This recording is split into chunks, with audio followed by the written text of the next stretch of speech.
am your permit to drive an automobile, your license to use the highway system of the United States. I am only a card in your wallet or purse, yet I unroll before your eyes a magic carpet, the millions of miles of highways and byways that crisscross the nation.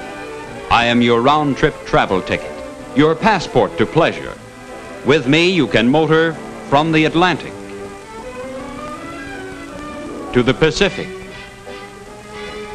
from the Gulf to the Great Lakes. You can travel with me as your only identification. I am the only commuter's ticket you need to drive to and from school or work, day after day, year after year. I have become vital to more than 50 million people in this land of ours. I am their constant companion. I go with them wherever they go. The farmer on his way at sunup, the bus driver, the truck driver, the ambulance driver, the policeman, the cab driver.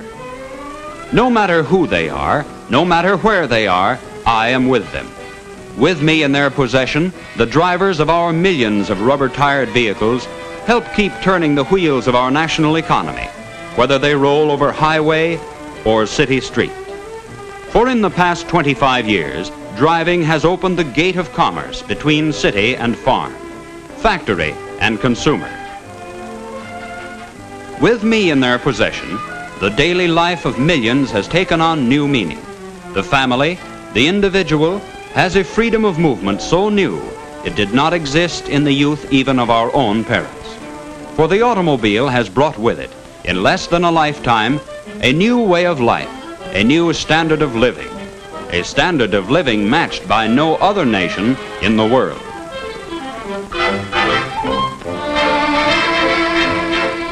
Because of the automobile, new industries have taken their place on our national landscape to add billions to our wealth by providing goods, services, and job opportunities undreamed of only yesterday. Our whole way of living has become geared to the automobile. I am your permit, your license, your permission to drive. I am a privilege and an obligation. Your obligation to drive skillfully, carefully, and legally.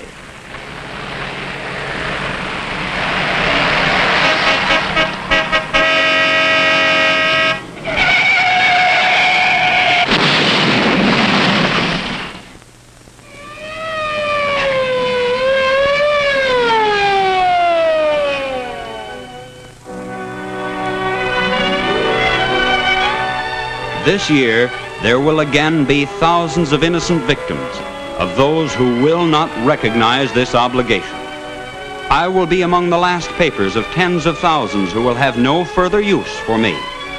And I may be merely a means of identification of almost 1 million whose injuries may be permanent. 1 million accident victims whose numbers contain twice as many 15 to 24-year-old drivers as any other. Over and over, I ask myself, why? Is it the supposed thoughtlessness of youth that takes such a toll? Is it inexperience that leads to the taking of foolish chances?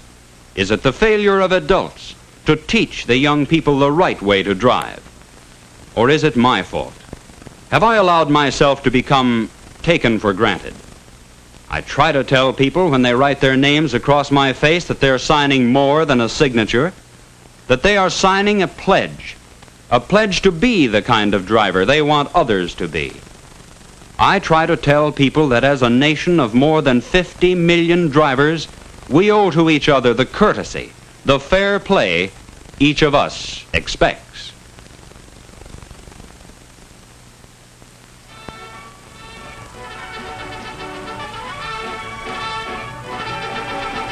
As a nation, we set great store by sportsmanship. Almost all of us at some time play the game. And no matter what the game may be, it has its rules. Rules of courtesy and fairness and sportsmanship. Rules that determine the pattern of action of all who play. Each game has its code of rules and each set of rules is known and respected by all who play and all who watch. We have come to demand fair play and sportsmanship in all things, great and small.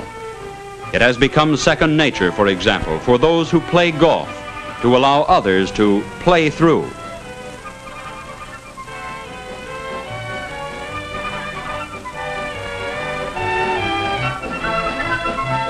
For the bowler to carefully avoid the almost invisible foul line. For the runner to stay in his lane. The same rules of sportsmanship apply to driving an automobile.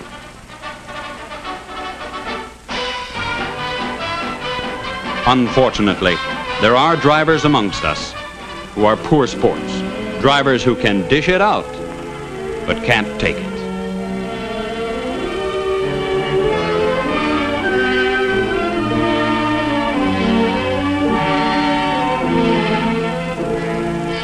They are the reckless, who cause the accidents that maim and kill.